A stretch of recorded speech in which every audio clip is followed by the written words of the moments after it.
Have you ever said something in English that was technically correct, but people still looked at you a little strangely?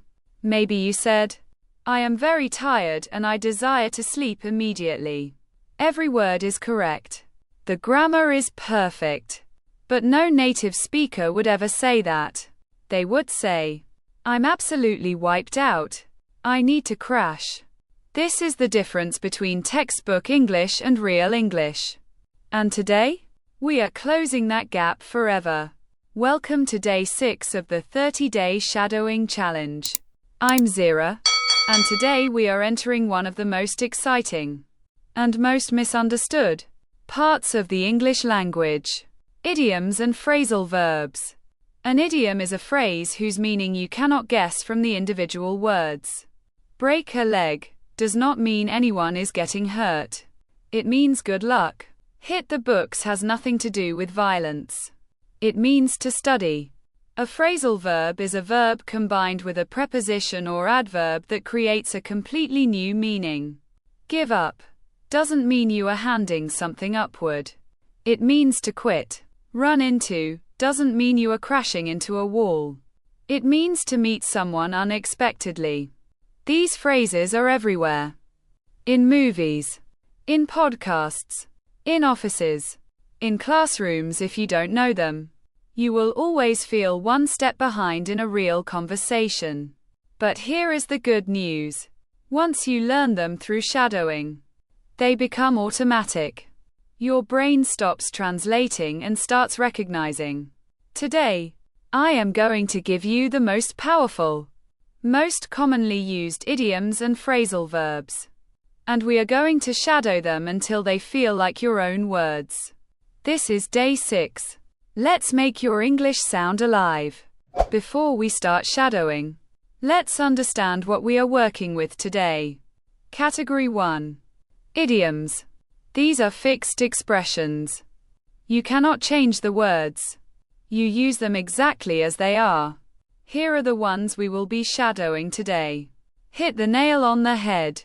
To say something exactly right. On the fence.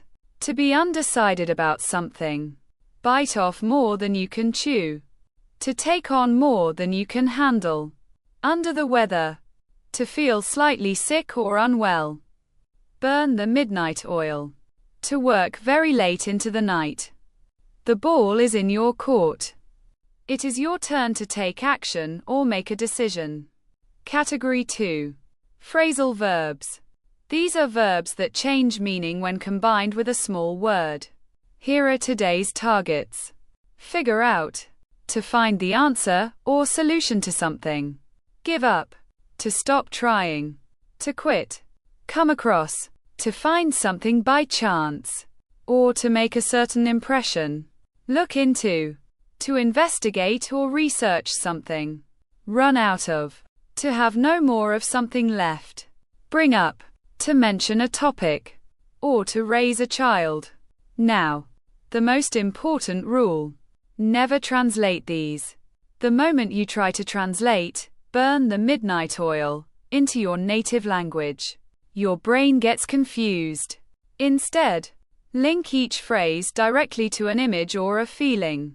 When you hear, burn the midnight oil, picture someone at a desk at 2 a.m. with a glowing lamp. That image is your anchor. This is what we are building today through shadowing. We are using our proven Speak Easy 3-step method. The same one that has been working for you since day 1. Step 1. Active listening. The blueprint. I will read the passage first. Your only job is to listen. Notice how the idioms and phrasal verbs sound in context. Notice the rhythm. Notice how natural they feel when spoken at full speed. Step 2. Guided shadowing. The training wheels. I will break the passage into chunks and leave a gap after each one. You repeat after me. Focus on the pronunciation of each idiom as one unit, not as separate words. Zira's tip for day 6. Idioms and phrasal verbs have their own music. Burn the midnight oil has a rhythm. Burn the midnight oil. Don't flatten it. Let the stress pattern carry you. The rhythm is the memory. The text. Hey, are you okay? You look a little under the weather today. Oh, I'm fine. Just a bit tired. I was burning the midnight oil trying to figure out this assignment. I saw that. You really need to stop biting off more than you can chew. Are you going to ask the professor for help? I've been on the fence about it. Honestly, I don't want to come across as someone who gives up too easily. Asking for help isn't giving up. The ball is in your court. Just send the email. Guided shadow. The breakdown. You look a little under the weather today. Under the weather. Feel it as one phrase. It means feeling unwell. Don't say, you look sick, say this instead. I was burning the midnight oil. Picture that lamp at 2 a.m.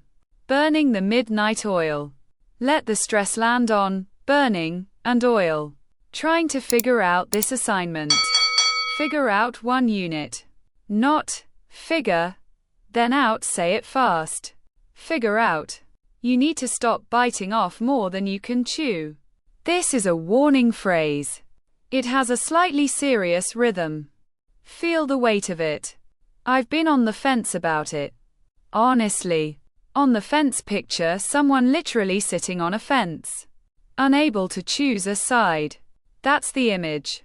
I don't want to come across as someone who gives up too easily. Two phrasal verbs in one sentence. Come across and gives up. Shadow them as single units. The ball is in your court, just send the email. This is a decisive, action-oriented phrase. The stress is on your court. Own it. The text. I've been looking into the budget issue. And I think Sarah really hit the nail on the head in her last report. We've run out of room to maneuver in Q3. Now, I know some of you are still on the fence about the new approach. And I get that. But we can't afford to bite off more than we can chew at this stage. The ball is in our court. We need to figure out a clear path forward before the end of the week. I don't want this team to give up on what we started. Let's bring it up in tomorrow's meeting and make a decision together. Guided shadow. The breakdown. I've been looking into the budget issue. Looking into means investigating. In professional settings. This phrase signals responsibility and initiative. Sarah really hit the nail on the head. This is a compliment and a confirmation at the same time. Stress nail and head. HIT the nail on the head. We've run out of room to maneuver. Run out of. You have nothing left. Shadow it as one fast unit. Run out of.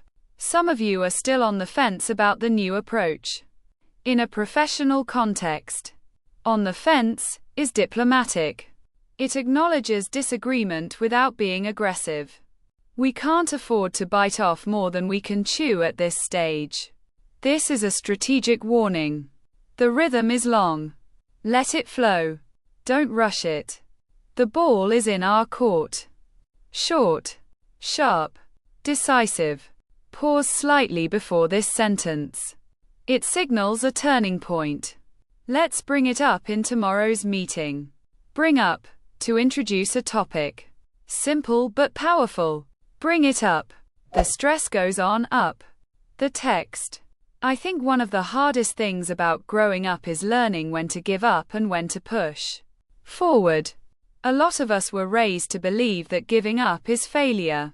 But sometimes, when you've burned the midnight oil on something that simply isn't working, the bravest thing you can do is step back. The real question is whether you are on the fence because you are genuinely undecided, or because you are afraid. I've come across so many people who bite off more than they can chew. Not out of ambition, but out of fear of looking weak. The ball is always in your court. But figuring out what you truly want, that's the real work. Guided shadow. Learning when to give up and when to push forward. Two directions in one sentence. Feel the contrast. Give up is soft and low. Push forward is strong and rising. When you've burned the midnight oil on something that simply isn't working. This is a long, flowing sentence. Don't break it. Let burn the midnight oil carry its full weight. The bravest thing you can do is step back. Step back is a phrasal verb here meaning to withdraw or reconsider. Soft emphasis on back. The real question is whether you are on the fence because you are genuinely undecided or because you are afraid. This is a philosophical pivot. There is a natural pause at the dash. Honor that pause when you shadow. I've come across so many people who bite off more than they can chew. Come across here means encountered or met. Shadow it smoothly. I've come across, not out of ambition, but out of fear of looking weak. This contrast is the emotional core of the passage. Slow down here. Let the listener feel it. But figuring out what you truly want. That's the real work. The final line. Land on, real work, with conviction. This is where your voice earns its power. Before we close day 6, I need to warn you about the idiom trap. Once students discover idioms, they fall in love with them. And they start using them everywhere. In every sentence. In every situation. And suddenly, instead of sounding natural, they sound theatrical. Here is the rule. Idioms are seasoning, not the main dish. If you say, I was burning the midnight oil because I bit off more than I could chew. And now the ball is in my court to figure it out before I run out of time. That is too much. That sounds like someone who just learned idioms today. Which, technically, you did, but we don't want anyone to know that. Use 1, maybe 2 idioms per conversation. Let them land naturally. Don't announce them. Just let them appear. The second trap is the wrong context. The ball is in your court, works in a professional or semi-formal setting. But if your friend asks you what you want for dinner and you say, the ball is in your court, that sounds very strange. Always ask, would a native speaker actually use this phrase right now? In this situation? If the answer is yes, use it. If you are not sure, use a simpler phrase. Clarity always wins over cleverness. You have just learned 12 of the most powerful, most natural phrases in the English language. You know what burn the midnight oil feels like. You know when to say, the ball is in your court. You know the difference between give up, look into, come across, and bring up. And more importantly, you know how to use them without sounding like a textbook. That is a massive step forward. Here is your homework for the next 24 hours. Homework 1. The replacement game. Take 3 sentences from your day. Things you said or thought in your native language. And rewrite them using at least one of today's idioms or phrasal verbs. Say them out loud 3 times each. Homework 2. The shadow replay. Go back to module 2. The professional passage. Shadow it one more time before you sleep tonight. Professional English is the language of opportunity. Own it. Homework 3. The spot challenge. Watch any English video. A YouTube clip. A movie scene. A podcast. For 10 minutes. Every time you hear one of today's phrases, pause and say it out loud. You will be surprised how often they appear once you know them. Commitment. Comment. Day 6. I'm off the fence. Below. That phrase is your proof that today's lesson is already inside you. Tomorrow. For day 7. We are tackling one of the biggest confidence killers in English. Pronunciation and word stress. We are going to learn why saying the right word the wrong way can completely change your meaning. And how shadowing fixes it faster than any pronunciation app ever could. You are 6 days in. 6 days of real work. Real practice. Real progress. Don't stop now. You are just getting started. This is Speak Easy English. I'm Zira. Keep going. I'll see you tomorrow. Bye.